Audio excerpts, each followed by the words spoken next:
Francis മാർപ്പാപ്പയുടെ വിയോഗത്തിൽ ഞാൻ എന്തുകൊണ്ട് അതിയായി സന്തോഷിക്കുന്നു.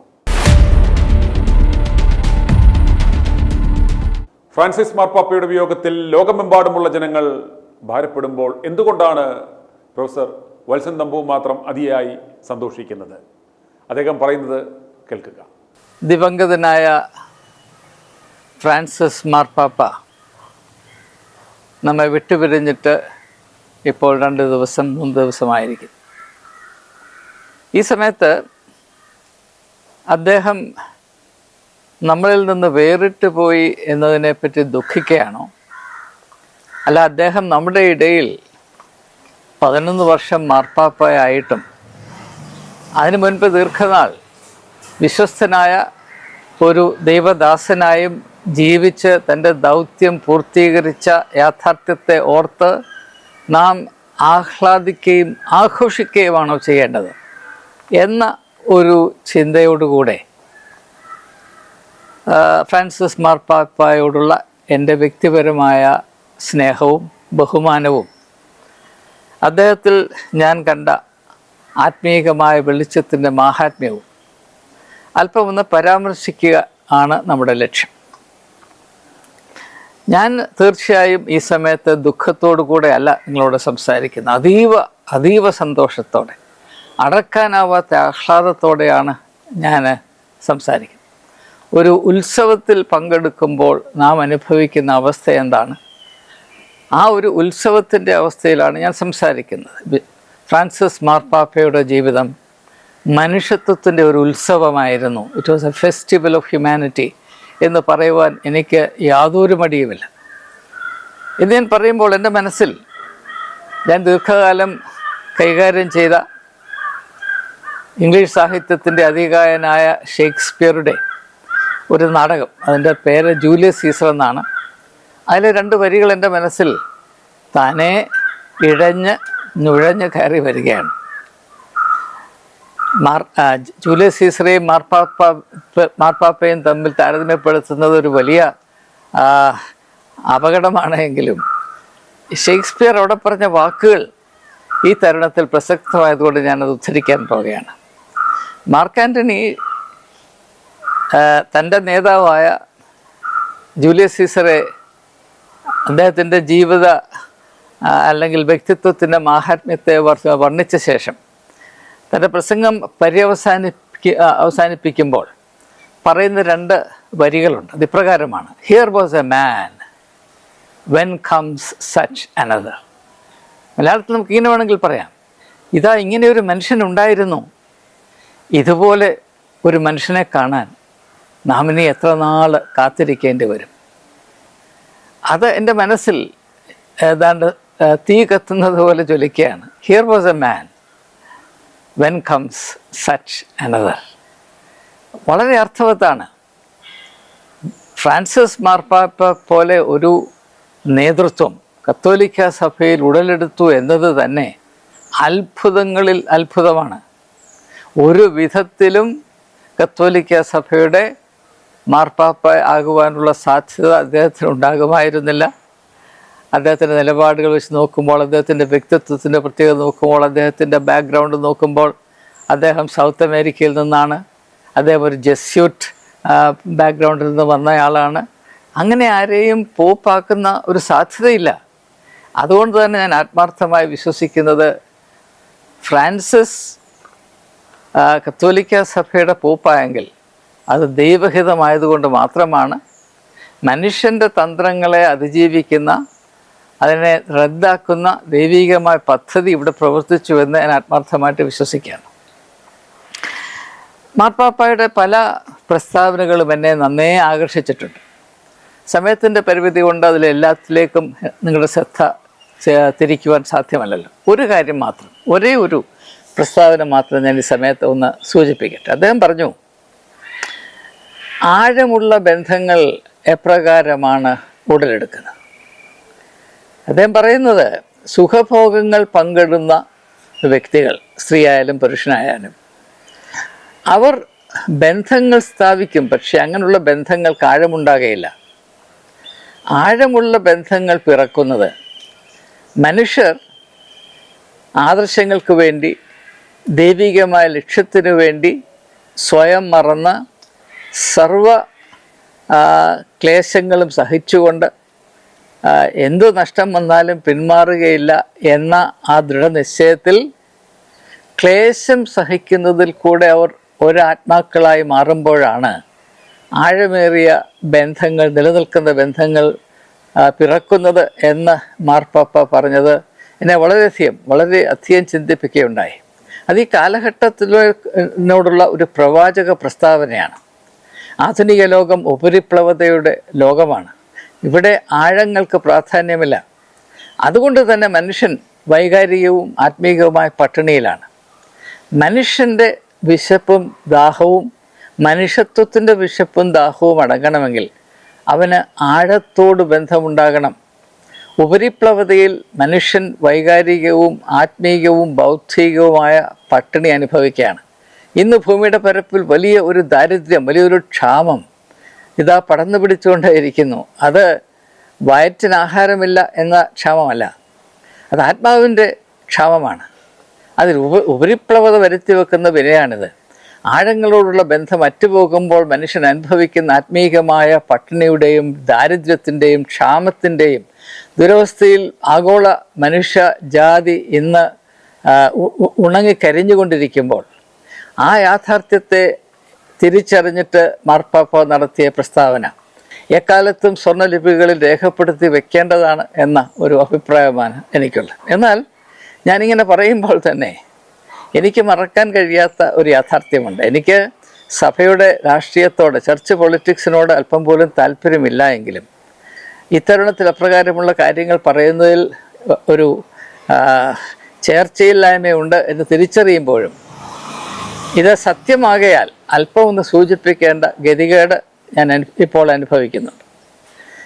ഇപ്രകാരം അതിമഹത്തരമായ ഒരുപക്ഷെ സമാനതയില്ലാത്ത ആത്മീയ ദൗത്യം നിർവഹിക്കുകയും പൂർത്തീകരിക്കുകയും ചെയ്ത ഫ്രാൻസിസ് മാർപ്പാപ്പയെ പറ്റി ഏറ്റവും കഠിനമായ വെറുപ്പും വിദ്വേഷവും അനുഭവിക്കുന്ന ഒരു വലിയ കൂട്ടം ആളുകൾ കത്തോലിക്ക സഭയ്ക്കുള്ളിൽ ഉണ്ട്. അദ്ദേഹത്തെ സ്ഥാനഭ്രഷ്ടനാക്കാനായി സംഘടിതമായ പ്രവർത്തനം ആരംഭിച്ചിട്ട് നാളേറെയായി. ദൈവ കൃപയാൽ അത് വിജയിച്ചില്ല എന്നത് ഞാൻ സന്തോഷത്തോടെ ഓർക്കുന്നു. അപ്പോൾ എന്തുകൊണ്ടാണ് മാർപ്പാപ്പയോട് ഇത്രമാത്രം ദ്വേഷം അദ്ദേഹത്തിൻ്റെ അനുയായികൾ എന്ന് പറയുന്ന ആളുകൾ തന്നെ അനുഭവിക്കാൻ ഇടയായത് എന്ന് നാം ചിന്തിക്കണം. അതിനെപ്പറ്റി ഒന്ന് രണ്ട് വാക്കുകൾ മാത്രം പറഞ്ഞ് ഞാൻ എൻ്റെ ചിന്തകൾ അവസാനിപ്പിക്കാൻ പോവുകയാണ്. പ്രിയപ്പെട്ട സുഹൃത്തുക്കളെ, നിങ്ങൾ ഏത് മതത്തിൽപ്പെട്ട ആളുകളായാലും ഒരു കാര്യം നിങ്ങൾക്ക് ഒരു പക്ഷേ ബോധ്യമായി കാണും. അതായത് മതം മനുഷ്യനെ പിറകോട്ട് പിടിച്ചു വലിക്കുന്ന ഒരു ഘടകമാണ്. അങ്ങനെ ആകരുത്, അങ്ങനെ അല്ലാതെ വിഭാവന ചെയ്യപ്പെട്ടിട്ടുള്ളത്.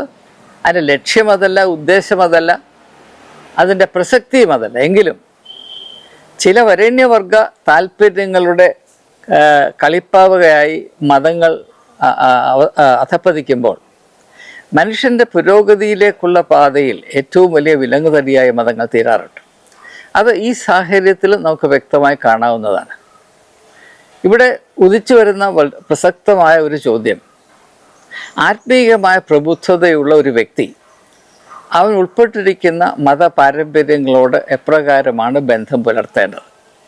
രണ്ട് തരത്തിലുള്ള ബന്ധങ്ങൾ സാധ്യമാണ്. ഒന്ന്, പാരമ്പര്യങ്ങളുടെ അടിമയായി അത് നിർദ്ദേശിക്കുന്നത് മാത്രം കണ്ണുമടച്ച് സ്വീകരിച്ച് അതിനോട് താതാത്മ്യപ്പെട്ട് മുൻപോട്ട് പോകുക. അങ്ങനെ പുതിയതായ ഒരു അനുഭവവും കൈവരിക്കാതെ, നാം എന്തിനു വേണ്ടി ഈ ലോകത്തിൽ വന്നു എന്ന ചോദ്യത്തിന് ഉത്തരം കണ്ടുപിടിക്കാതെ, നമ്മുടെ വ്യക്തിത്വത്തിൻ്റെ സാധ്യതകളെ ഒരിക്കൽ പോലും തിരിച്ചറിയുവാൻ അവസരം ലഭിക്കാതെ, ജീവിച്ചിട്ടും ജീവശവം പോലെ ആദ്യം മുതൽ അവസാനം കഴിഞ്ഞ് ജീവിതം നശിപ്പിച്ച് കളയുന്ന ഒരു സമീപനമുണ്ട്. അത് ദൗർഭാഗ്യവശാൽ ബഹുഭൂരിപക്ഷം ആളുകളും അങ്ങനെ തന്നെയാണ്. ഇത് മനസ്സിലാക്കിക്കൊണ്ടാണ് യേശു പറയുന്നത്, മരിച്ചവർ അവിടെ മരിച്ചവരെ കുഴിച്ചിടട്ടെ എന്ന് ലൂക്കോസിൻ്റെ സുവിശേഷം 9-ാം അധ്യായത്തിൽ പറയുന്നുണ്ട്. പലരും എന്നോട് ചോദിച്ചിട്ടുണ്ട്, ഈ മരിച്ചവരെ എങ്ങനെയാണ് മരിച്ചവർ കുഴിച്ചിടുന്നത്? മരിച്ചവരാരാണ്? നാം എന്തിനു വേണ്ടി ലോകത്തിലേക്ക് വന്നു? നമ്മുടെ വ്യക്തിത്വത്തിൻ്റെ പ്രത്യേകതയിൽ അടങ്ങിയിരിക്കുന്ന ഉദ്ദേശം എന്താണ്? നമ്മെക്കൊണ്ട് ദൈവം ഉദ്ദേശിക്കുന്നത് എന്താണ്? നമ്മുടെ വ്യക്തിത്വത്തിൻ്റെ പൂർണ്ണ പ്രകടിപ്പിച്ചാൽ ഈ ലോകത്തിൽ എന്ത് മാറ്റങ്ങൾ വരും? ഇങ്ങനെയുള്ള ചിന്തകൾക്ക് യാതൊരു ഇടവും കൊടുക്കാതെ മറ്റാരെങ്കിലും പറഞ്ഞു കേട്ടു അതനുസരിച്ച് ഞാൻ എൻ്റെ ജീവിതത്തെ ക്രമീകരിച്ച് ഞാൻ മുൻപോട്ട് പോയി, ഞാൻ എന്തിനു വന്നു, ഞാൻ എവിടേക്ക് പോകുന്നു എന്നൊന്നും ചിന്തിക്കാതെ നാളുകൾ കഴിയും. മൃഗതുല്യമായി മനുഷ്യർ കഴിയുന്ന അവസ്ഥയാണ് മരണത്തിൻ്റെ, ആത്മീയമായി നോക്കുമ്പോൾ മരണത്തിൻ്റെ അവസ്ഥയായി യേശു കാണും. അപ്പോൾ അങ്ങനെയുള്ളവർ അവർ മരണത്തിൻ്റെ കാര്യങ്ങൾ മാത്രം, അതായത് മരണമെന്ന് പറഞ്ഞാൽ ജീവൻ്റെ ആധികാരിക സ്വഭാവമായ മുന്നോട്ടുള്ള പ്രയാണം. നമുക്കറിയാം, നമ്മൾ ചെറുപ്പകാലത്തിൽ സ്കൂളിൽ പഠിക്കുമ്പോൾ, ഞാൻ പഠിച്ച സയൻസിൽ ജീവിക്കുന്നു എന്നതിൻ്റെ ഒരു തെളിവ് വളർച്ച ഉണ്ടാകുന്നു എന്നതാണ്. നിങ്ങളൊരു ചെടി നട്ട് കഴിയുമ്പോൾ ഒന്നുകിൽ അത് വേര് പിടിച്ച് വളരും, അല്ലെങ്കിൽ വേരില്ലെങ്കിൽ അത് കരിഞ്ഞു പോകും. അപ്പോൾ ജീവനുണ്ടെങ്കിൽ വളരും, അതിന് യാതൊരു സംശയവുമില്ല. പിന്നെ എന്തുകൊണ്ടാണ് ജീവനുള്ള ദൈവത്തെ കേന്ദ്രീകരിച്ചു എന്ന് അവകാശപ്പെടുന്ന മതങ്ങൾ, അതിൽ ഉൾപ്പെട്ടിരിക്കുന്ന ആളുകൾ ഒരു പുതിയ വേരോ ഒരു പുതിയ തളിരോ ജീവിതത്തിൽ ഒരിക്കലും പുറപ്പെടുവിക്കാതെ അങ്ങ് വിറങ്ങലിച്ച് ഉണങ്ങിയ തടി പോലെ ഇരുന്ന് അവസാനം കുഴിയിൽ വീണു പോകുന്നത് എന്ന് നാം അന്വേഷിക്കണം. യേശു മനുഷ്യാവസ്ഥയെ കണ്ടതൊരു നദിയുടെ രൂപത്തിലാണ്. നദി, യേശുവിൻ്റെ സ്നാനം യോർദാൻ നദിയിലാണ്. സാധാരണ യഹൂദൻ്റെ സ്നാനം അവൻ്റെ ആരാധന ആലയത്തിലുള്ള തളം കെട്ടിക്കിടക്കുന്ന വെള്ളത്തിലാണ്. യേശുവിൻ്റെ സ്നാനം അങ്ങനെയായിരുന്നില്ല, ഒഴുകുന്ന വെള്ളത്തിലായിരുന്നു. കാരണം ഒഴുകുന്ന വെള്ളമാണ് ജീവൻ്റെയും ജീവിതത്തിൻ്റെയും പ്രതീകം. ഒഴുകുന്ന നദി മുൻപോട്ട് ഒഴുകുകയാണ്. ശ്രീബുദ്ധൻ പറഞ്ഞത്, ബുദ്ധ ഭഗവാൻ പറഞ്ഞതുപോലെ ആരും ഒരേ നദിയിൽ 2 തവണ ചവിട്ടുന്നില്ല.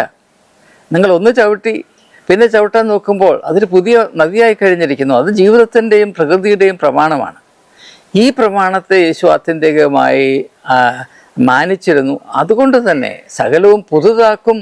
അതാണ് ദൈവികമായ ഇടപെടലിൻ്റെ ആധികാരിക സ്വഭാവമെന്ന് യേശു തിരിച്ചറിഞ്ഞിരുന്നു.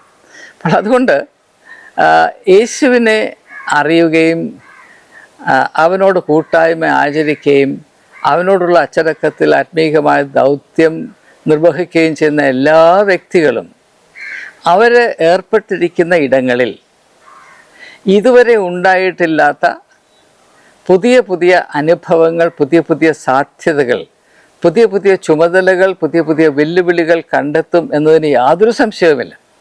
പഴമയുടെ അടിമകളായി നിൽക്കുന്ന ഒരുത്തർക്ക് പോലും ദൈവികമായ വ്യക്തിത്വമില്ല എന്നത് വളരെ വളരെ അച്ചട്ടാണ്.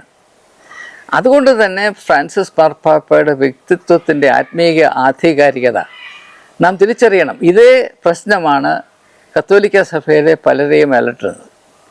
അവർ പ്രതീക്ഷിക്കുന്ന മാർപ്പാപ്പ പഴമയുടെയും പാരമ്പര്യത്തിൻ്റെയും അടിമയായി കസേലിരിക്കുന്ന കാലത്തോളവും സ്ഥാപിത താല്പര്യങ്ങളുടെ ഉടമകൾക്ക് യാതൊരു പ്രയാസവും നഷ്ടവും വരുത്താതെ, അവർക്ക് ചിന്താക്കുഴപ്പം ഉണ്ടാക്കാതെ, അവരുടെ അധികാര പ്രവണതയെ മുറിവേൽപ്പിക്കാതെ കടന്നു പോകുന്ന മനുഷ്യൻ, പഴമയുടെ ശബ്ദങ്ങൾ സന്ദർഭോചിതമായി പുറപ്പെടുവിച്ചു കൊണ്ടേയിരിക്കുന്ന മനുഷ്യൻ, സ്വന്തമായി അന്വേഷിപ്പാനും ചിന്തിക്കാനും ധൈര്യം കാണിക്കാത്ത മനുഷ്യൻ, ഇങ്ങനെയുള്ളവരെ മാത്രമാണ് കത്തോലിക്ക സഭ അംഗീകരിക്കുന്നത് നമുക്കറിയാം. എന്നാൽ അങ്ങനെയുള്ള സാഹചര്യത്തിൽ വളരെ വളരെ ധൈര്യത്തോടു കൂടെ മുൻപ് ആരും എടുക്കുവാൻ കൂട്ടാക്കാത്ത നിലപാടുകൾ ഫ്രാൻസിസ് മാർപ്പാപ്പ എടുത്തു എന്ന് പറയുന്നതിൽ തന്നെ അദ്ദേഹം ഒരു പ്രവാചക തുല്യമായ ദൗത്യമാണ് നിർവഹിച്ചത് എന്ന് നമുക്ക് തിരിച്ചറിയാം. 1-2 ഉദാഹരണങ്ങൾ മാത്രം പറഞ്ഞ സമയത്തിൻ്റെ പരിധിയിൽ ഞാൻ അവസാനിപ്പിക്കാൻ പോവുകയാണ്. 2024 ഫ്രാൻസിസ് മാർപ്പാപ്പ കിഴക്കൻ രാജ്യങ്ങളിൽ, ഈസ്റ്റേൺ കൺട്രീസ് സന്ദർശിച്ച കൂട്ടത്തിൽ സിംഗപ്പൂരിൽ വെച്ച് അദ്ദേഹം നടത്തിയൊരു പ്രസ്താവന വളരെയധികം വിവാദ വിഷയമായി. അത് മറ്റൊന്നുമല്ല, ലോകത്തിൽ അനേക മതങ്ങളുണ്ട്. ആ മതങ്ങളെല്ലാം മനുഷ്യർ കാലാകാലങ്ങളിൽ അവർ ദൈവത്തെ അന്വേഷിക്കുകയും കണ്ടെത്തുകയും ചെയ്യുന്നതിന് ഉപയോഗിച്ച മാർഗങ്ങളാണ്. അതുകൊണ്ട് തന്നെ അവയ്ക്കെല്ലാം ആത്മീയമായ അർത്ഥങ്ങളുണ്ട്, അത് വിലമതിക്കപ്പെടേണ്ടതാണെന്ന് അദ്ദേഹം പറഞ്ഞപ്പോൾ അത് കത്തോലിക്കർക്ക് സഹിച്ചില്ല. എല്ലാവർക്കുമല്ല, ഇങ്ങനെയുള്ള ചില മൂരാച്ചി കത്തോലിക്കർക്ക് വളരെയധികം വിമ്മിഷ്ടമുണ്ടാക്കി എന്നത് ഈ തരുണത്തിൽ ഞാൻ ഓർപ്പിക്കുകയാണ്. അതുപോലെ തന്നെ അദ്ദേഹം പറഞ്ഞത്, കത്തോലിക്കർക്കൊരു ധാരണയുണ്ട്, ലോകത്തിൻ്റെ രക്ഷ അവരുടെ സഭയിൽ കൂടെ മാത്രമാണ് എന്നുള്ളത്. ചരിത്രത്തിൽ നാം എത്രയോ മാർപ്പാപ്പമാരെ കണ്ടു. അവരിൽ ആരും പറയാൻ കൂട്ടാക്കാത്ത അതിസാഹസികമായ പ്രസ്താവന ഫ്രാൻസിസ് മാർപ്പാപ്പ നടത്തിയത് എന്താണ്? മനുഷ്യൻ്റെ ഉദ്ധാരണം സഭയിൽ കൂടെ അല്ല, സഭയ്ക്ക് വെളിയിലും പ്രവർത്തിക്കുന്ന ഒരു ദൈവമുണ്ട്. അതുകൊണ്ട് സഭയിൽ കൂടെ മാത്രമേ മനുഷ്യന് രക്ഷയുള്ളൂ എന്ന് പറയുന്നത് തികച്ചും തെറ്റാണ് എന്ന് പറയുവാനുള്ള തൻ്റെ ഇടം അദ്ദേഹം കാണിച്ചത് ഞാൻ ഇന്ന് അത്ഭുതപ്പെടുകയാണ്. വാസ്തവത്തിൽ അന്നും എനിക്ക് അത്ഭുതം, ഇന്നും അത്ഭുതം. കാരണം ഒരു മാർപ്പാപ്പായും അങ്ങനെ പറയാൻ ധൈര്യം കാണിക്കില്ല. കാരണം കത്തോലിക്ക സഭയുടെ എക്കാലത്തെയും അവകാശവാദം അവരുടെ സഭയിൽ കൂടെ അല്ലാതെ രക്ഷയുമില്ല.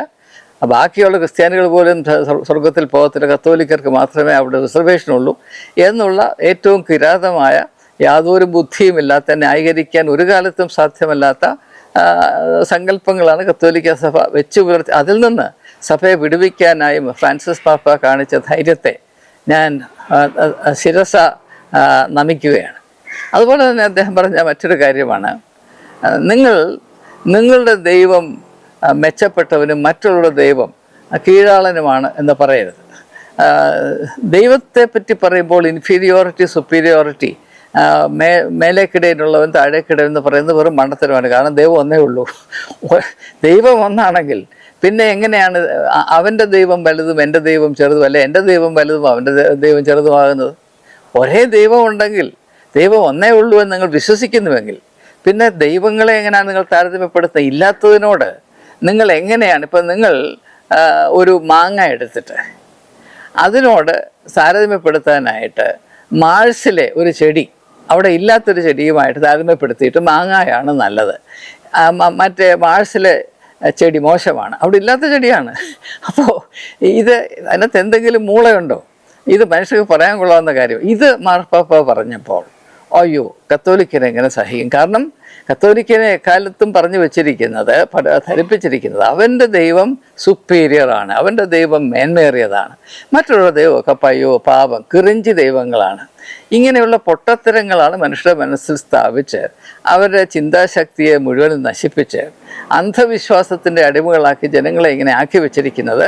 ആ അവസ്ഥ കണ്ട് മനസ്സലിഞ്ഞിട്ടാണ് ഫ്രാൻസിസ് മാർപ്പാപ്പ അതിനെതിരെ ശബ്ദമുയർത്തിയത്. അത് കത്തോലിക്ക സഭ വിശ്വാസികളുടെ ആകമാനമായ ആത്മീയമായ ഉണർവിനും വീണ്ടെടുപ്പിനും വേണ്ടി ഉപയോഗിക്കപ്പെടണം എന്നുള്ളത് കത്തോലിക്ക സഭ മറന്നു പോകരുത് എന്ന് ഞാൻ അപേക്ഷിക്കുകയാണ്. അപ്പോൾ അതുകൊണ്ട് ഞാൻ എൻ്റെ ചിന്തകൾ ഇവിടെ അവസാനിപ്പിക്കുമ്പോൾ ഏവരുമായി പ്രത്യേകിച്ച് പറയാനുള്ളൊരു കാര്യം, നിങ്ങൾ വ്യക്തികളെയും സഭകളെയും അളക്കുമ്പോൾ ഏത് മാനദണ്ഡമാണ് ഉപയോഗിക്കേണ്ടത്?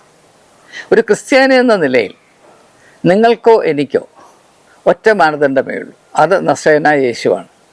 നിങ്ങൾ യേശുവിൻ്റെ മാതൃക ഒന്ന് പരിശോധിച്ചാൽ ഒരു കാര്യം വ്യക്തമായി തീരും. അതായത് അവൻ യഹൂദ പാരമ്പര്യത്തെ പൂർത്തീകരിക്കാൻ ശ്രമിക്കുമ്പോൾ അതിനുവേണ്ടി ഉപയോഗിച്ച സമീപനം യഹൂദ പാരമ്പര്യത്തെ അതിജീവിച്ചു എന്നതാണ്.